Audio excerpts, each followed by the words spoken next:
بسم اللہ والصلاۃ والسلام علی رسول اللہ صلی اللہ علیہ وسلم وبعد۔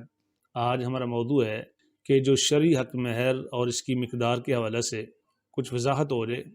عموماً لوگ شادیوں پہ لاکھوں کروڑوں روپے لگا دیتے ہیں اور بہت سارا پیسہ فضول خرچی پہ بھی صرف کرتے ہیں، اور بہت سارا پیسہ لائٹنگ پہ، اور بہت سارا پیسہ اچھے میرج ہال، مارکی اور سیٹنگ کے لیے صرف کرتے ہیں، صرف اس لیے تاکہ ہمارا نام ہو۔ وہ اگر سادگی سے بھی کر لیا جائے تو اس میں کوئی حرج نہیں ہے۔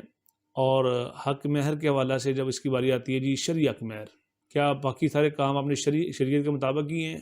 رشتے کا انتخاب اور بارات کا اہتمام، کھانے کا اہتمام، جو ڈول والے بلائے ہیں وہ شریعت کے مطابق بلائے ہیں، مووی والے بلائے ہیں وہ شریعت کے مطابق بلائے ہیں۔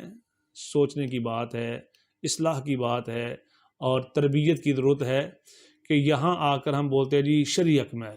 اچھا، آج میں شرعی حق مہر کی وضاحت کرتا ہوں تاکہ سب کے کان کھل جائیں، اور اللہ کرے سب پھر شرعی حق مہر ہی باندھیں اور سارے کے سارے شرعی حق مہر ادا بھی کریں۔ دیکھیں، شریعت نے حق مہر کے متعلق ارشاد فرمایا ہے کہ وَآتُوا النِّسَاءَ صَدُقَاتِهِنَّ نِحْلًا، عورتوں کا حق مہر خوشی سے ادا کریں اور اس کو بوجھ نہ سمجھیں۔ اب صحیح مسلم کتاب النکاح کے اندر 1426 نمبر حدیث ہے۔ ابو سلمہ کہتے ہیں، میں نے سألت عائشہ رضی اللہ تعالیٰ عنہ جو زوجہ رسول ہیں رضی اللہ عنہ، ان سے پوچھا کم کان صداق ازواج النبی صلی اللہ علیہ وسلم، نبی کریم صلی اللہ علیہ وسلم کی بیویوں کا حق مہر کتنا تھا؟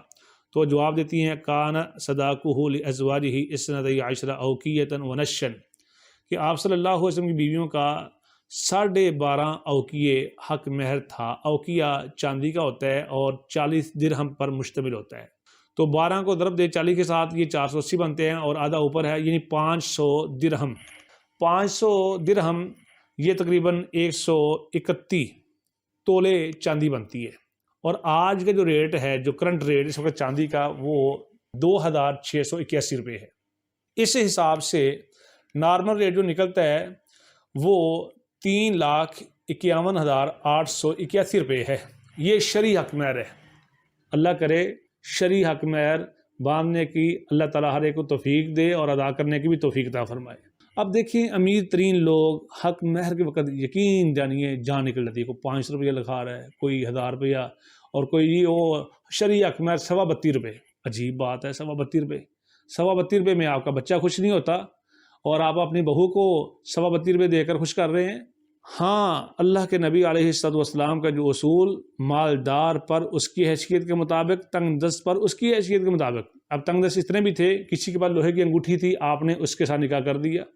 کسی کے پاس کچھ بھی نہیں تھا، چند صورتیں اس کو قرآن مجید کی آتی تھی، فرمایا اپنی بیگم کو یہ چند صورتیں آپ نے حفظ کروا دینی ہیں، اس قرآن مجید کی ان صورتوں کے حفظ کے بدلے میں آپ کے سے نکاح کر سکتا ہوں۔ یہ مثالیں بھی موجود ہیں۔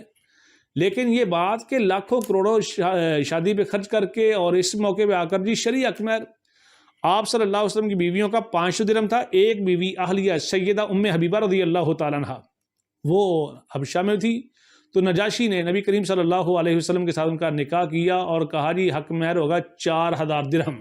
اور بعض روایات میں، جس طرح سیرت بن اسحاق میں انہوں نے لکھا ہے کہ 400 دینار مقرر کیا تھا۔ اب اگر 4000 درہم ہو تو اس کی قیمت بنتی ہے 28,15,048 روپے، اور اگر 400 دینار مانا جائے تو اس کی تو قیمت بن جاتی ہے 3,27,00,000 روپیہ۔ اور یہ جو حق مہر تھا نا، یہ زیادہ تھا، تو یہ حبشہ کے بادشاہ نجاشی نے خود اپنی جیب سے وہ ادا کیا سیدہ ام حبیبہ رضی اللہ تعالیٰ عنہ کو۔ تو میرا یہ میسج میری بہنیں، میری بیٹیاں اور بیٹیوں کے والدین جی سنیں، جو لوگ کہتے ہیں ان کو جی شرعی حق مہر، ان کو یہ حدیث سنائیں۔ 400 دینار والی، 400 دینار جو گولڈ کا تھا، اس کی قیمت بنتی ہے 3,27,00,000۔ ان کو سنائیں، ان کو جی اب شریعت پہ قائم دائم رہیں، یہ تم نے مذاق بنایا ہے شریعت کو؟ اپنی مرضی پہ لاکھوں کروڑوں خرچ کریں، اور جہاں شریعت نے حکم دیا دینے کا وہاں پہ شریعت کا سہارا لے کر معاف کرنے کی کوشش کریں۔ تو امید ہے کہ انشاءاللہ بات سمجھ بھی آ جائے گی، اور آئندہ کوئی شریعت کا استہزاء بھی نہیں اڑائے گا۔